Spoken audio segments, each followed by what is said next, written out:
The 2022 schoolboy football season climaxes in Jamaica on Saturday at the National Stadium with a blockbuster clash. We've been using that word because it is a blockbuster clash between the All Manning and All DaCosta Cup All-Star selections. That matchup will be preceded by an awards ceremony where the best players from the season will be rewarded for their impact. These are the respective squads heading into the matchup. Daniels from Clarendon College, McNeil, Hodges, Jones, Hull, Dixon and Marquis Reed, all from Clarendon College. Affleck, Giovanni from Dintil, Javane Lindsay from Manchester High, Anric Gordon from Central High, and Moe Gordon from Stets. Manchester High has Yari Carnegie. They also have Rashawn Reynolds. Mannings have Devontae Rodney, Jamalik Porter, Shamar Hamilton. Central High represented by Shane Gordon. Two more from Clarendon College, Malachi Douglas and Theon Kupi. Edwin Allen have Clayton Peck. Fogar Road High, they have Chadwick Woolcock in the squad. David Reed makes it for Glenmuir. To the Manning Cup, JC, Rasika Rose, Michael Graham, Romaine Blake, Xavier Davidson II, Javier Lynch, Marquand Aldridge, DeJuan Richards. Stats have Rashard Frankson. Mona High have Donhue Mitchell. Mona High also have Akeem Bernard. Zane Pinnock from Mona gets in along with his teammate Demoy Whitfield. Tivoli have Daniel Watson. Stats have Nicoy Gale. St. Catherine High, Nikyle Ellis. Then JC represented by Kevon Wilson and Jamali Bennett. And Haile Selassie have Jawan Payne. And three more from Stats, Shaquan Satchwell, Omar Reed and Andre Salmon.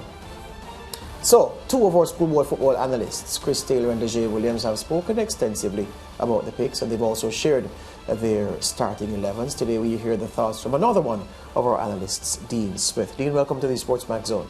Hey, thank you so much for having me. All right, let's go through the squad. Let's start with the DaCosta Cup, the old DaCosta Cup selection. Chris and Leger had some issues with some of the absentees, and maybe felt that a couple of those invited were lucky to get their call up. When you looked at the old DaCosta list, any glaring omission for you? Perhaps one of the most glaring omissions would be the captain for Glenmuir. He was a standout, especially we saw his performance in the, what's that final again? The Ben Francis Cup. Yeah, and he was really a class act there, and I really expected him to be there among the central defenders for the All DaCosta Cup, because for me, you know, I think especially the central defenders that are left there were not at his ilk for me. Yeah. Yep. So the Glenmuir captain, you say, very unfortunate to miss out. Zachary Messam. Right. All right. Is there anyone of the DaCosta Cup boys you think that maybe another day he wouldn't have gotten picked because his season wasn't that good?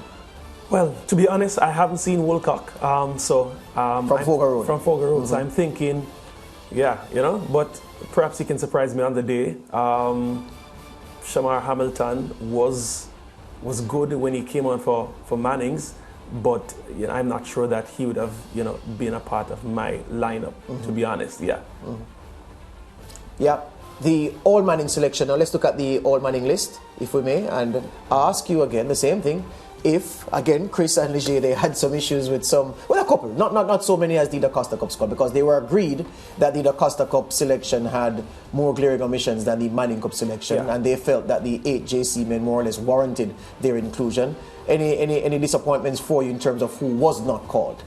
No, I think it's true to form. The Manning Cup team, you know, the All-Star team carries the players that would have stood out throughout the season, and I think, yeah, all the persons who have been included are justified targets, yeah. Although, Lance, if my memory serves me correctly, didn't Chris raise some issue with the selection of Marquand Aldridge this time, because he's saying that based on the season he had at KT, Kingston Technical, and the season he's had at JC, chalk and cheese, and so he felt that based on his play over the course of the season, he was a tad lucky to get into the selection. I think the narrative when he articulated that point was his disagreement in how the squad was selected. Yeah, in terms of formation. Balance. Because he was suggesting that they should just pick like the reserves as being the second best player for each position, you know, based on their defensive roles and their midfield. I think he said only one specialist right back is picked in the entire Manning Cup selection. That's amazing. Yeah, he made that point. I think that was a problem for the DaCosta Cup as well, because there wasn't really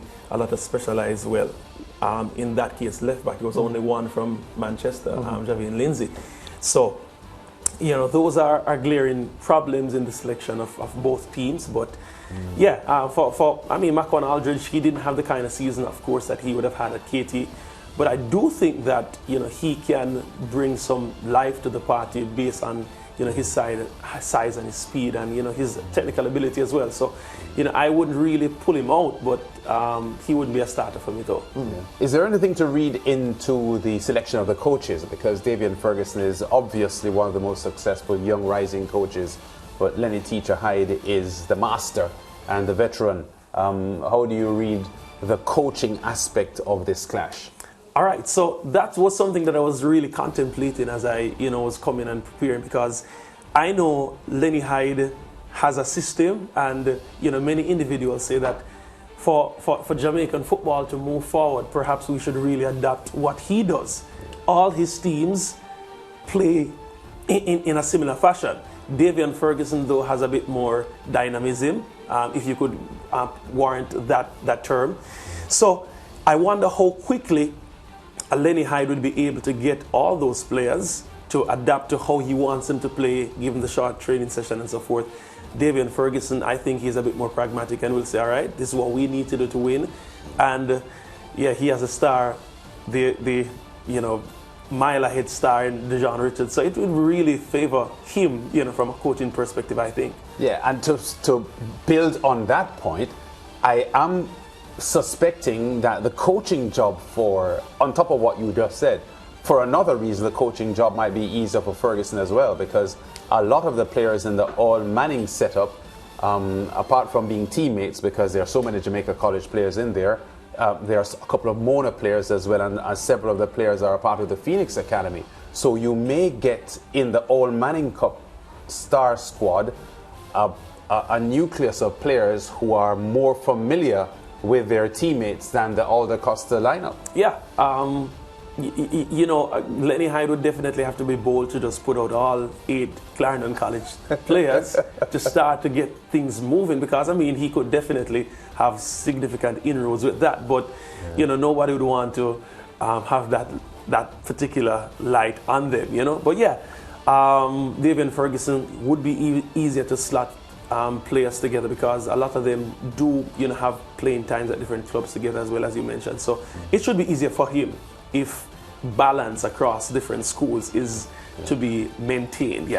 If that's the goal. Well, let me tackle you on something you said though, because when you were talking about Lenny Hyde's philosophy and how all of his teams play, and then you said that Ferguson has a more dynamic way of playing. Well, let me not swear for you. I was saying to myself, I know that Dean is not saying that Ferguson's way is better, because to say that one style is more dynamic than the other is to say the dynamic style is better than the other one, because that's what dynamism means in comparing something. And I know that's not what you're saying. You're just saying, but then Lance, he came home by saying pragmatic. He saved himself. The man is smart. He said pragmatic. So Ferguson studies the opposition and said, oh, they play that way, then we'll play this way. Yeah. Teacher either says, no, we're playing this way regardless of how they play. This is the way we're going to beat them. So that's what you're saying. Yeah, that's what I'm saying. There you go. I really believe that in a setting like this, that will definitely give the All Manning's team the edge, because when you slot in a few other players, you might not get the kind of movement that Clarendon College is known for. And we all love that movement. We think it's good football, attractive football, but it might just not be as fluid as we are used to. But Dean, there was a time, there have been many times, many seasons, when people who watch the football, maybe even not as closely as you and your fellow pundits from SportsMax do, but people who watch the football who say, well, this year D Cup better than Manning Cup, this year Manning Cup is better than D Cup. And if the teams were to clash, when there weren't any All Manning, All DaCosta games to settle that argument, if they were to clash, then this era would win, that era would win, because there's such a gap between the two areas, rural area and urban. Is there that gap this year? It's not as pronounced as in former years. But there's a gap. I think there's a gap. I think the talent pool in the Manning Cup is deeper. I think they have a great shot of really putting to task Clarendon College. Now, individuals might look and say, well, Clarendon College did beat Jamaica College, the urban area champions, in the Olivia Shield knockout Kane. And by the way, that was Teacher High beating Davian Ferguson. Yes. Right? Yeah. Because that was the first major clash between those two coaches. So, and fair, I mean, individuals can look at that, but when you add in a Satchwell, when you add in a Richards, it's really going to be hard for Clarendon. Should I do it, Lance? I want to put Dean under more pressure. I know you can. Should I do it, Lance? Yeah, go ahead. All right. Go ahead, So, Dean, are you saying that let's go by what you said. You said at the top that the Manning Cup talent pool is deeper than the DaCosta Cup talent pool. Yeah. But then when Lance reminded you of the fact that, the DaCosta Cup selection, Clarendon College bettered the JC 3-0. It was emphatic as well. Blanked them, in the Olivier Shield final. Yes. So would you want to revise what you've said to say that what you have is that in the Manning Cup, there are a couple talents who are, as you said again, miles away, like Richards, and below Richards, Satchwell.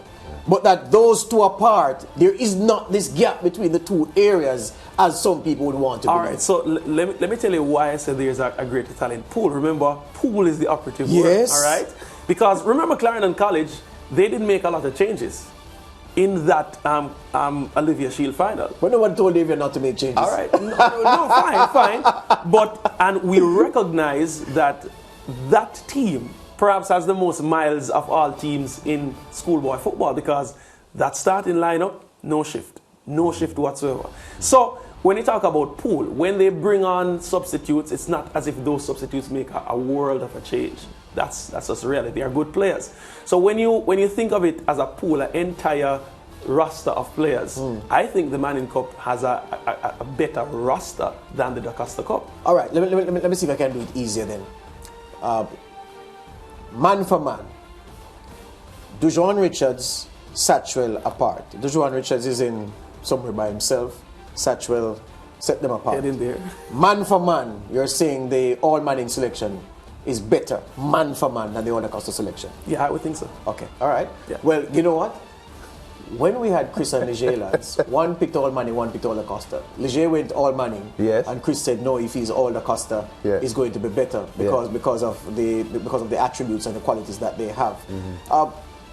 Where you didn't give us a starting number. Where do you feel the game will be won and lost if, as you have mapped, the coaches decide to start the 11 that you think that they will go ahead with on Saturday? Where? All right, so I think the game will be won by the attacking strength of the Manning Cup stars. Of course, you have a Richards, you have a Satchwell, and you have other individuals who can slot in and really cause damage. I think that will be a key era in where the game would be won. And I also think that defensively, though Clarendon College have not let in a lot of goals, based on the normal flow of their game, when you have out of the normal talent such as a Satchwell and a Richards, it can really cause them to have some serious problems. And especially when you're thinking of how high sometimes for instance, a Jones will come and he's not in the lineup. I'm not sure how they'll work with Lindsay on the left now. That's the DaCosta Cup. So when you have individuals who can really run on the flanks and really cause a lot of problems, I'm not sure how well they'll be able to adjust to that, given the short time to really get the teams ready. So that's why I think, so attacking wise for the All Mannings, they would definitely have the edge, and then it would be compounded because I am not sure how we have seen how Richards was able to manhandle Clarendon College on a day. I'm not sure if they've recovered from that. Yeah, I think I see where Dean is going, George, with regard to the potency of the standout and that's the point I'm making. Manning Cup All-Stars. Right. Because while we accept that Clarendon College dismantled Jamaica College in the Olivia Shield final, remember that Kingston College manhandled Clarendon College in their Champions Cup semi-final, albeit that was a one-man show because Dujuan Richards scored all 4 goals. So it was really Richards that beat Clarendon College, not Kingston College beating Clarendon College. But no, he's saying that Richards has helped because Satchwell and company. So it builds his point. And that's the point he's making. He has significant help because when you add a Kevon Wilson and a Bennett that can really provide help in the middle. We're not poo-pooing what you're saying. We're just challenging you to make the point. That's right. All right. So remember, Saturday we're going to have an award ceremony from 4 p.m. Then at about 6 p.m. Jamaica time, 7 p.m. in the Eastern Caribbean. The All Manning and the All DaCosta selections, they'll clash inside the National Stadium. What a way to finish the 2022 schoolboy football season. Fireworks and all, balloons, everything, dancing entertainers. There's a time when you said dancing girls. You can't say that again, so I won't say dancing girls. So there you go. We take a break. We come back with more of the SportsMax Zone.